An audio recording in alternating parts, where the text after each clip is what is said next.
આહા, વાહ ભાઈ વાહ. આ તળાવ છે ને થીજી ગયું છું. ઉપર આખું બરફનું થર જામી ગયો.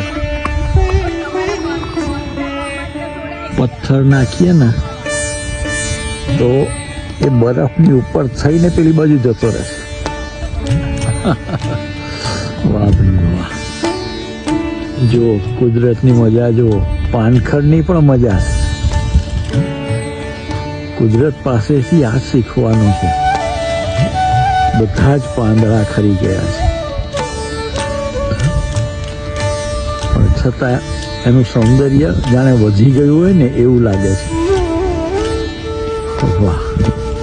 હવે 3-4 મહિના સુધી આ જ પ્રમાણે. વાહ ભાઈ વાહ.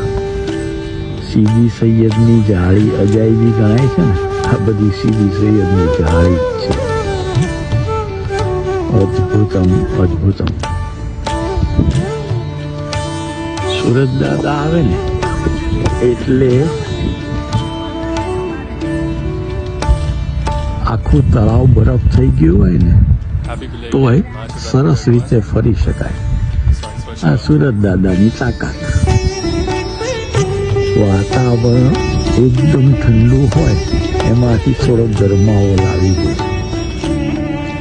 છતાં આમ તો માઇનસમાં જ હો, પણ માણવાની મજા આવે. એમ થાય કે ચાલો કુદરત સાથે ફરી એક વખત મજા કરી લઈએ. સુરત દાદાની સંગાથ અને ક્યાંક ચા નાસ્તો લઈને બેસી જઈએ.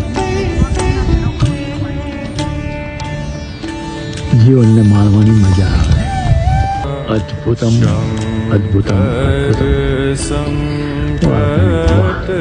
સુરત દાદા હરિઓમ. शिव कैलाश के बसी डोलीदारों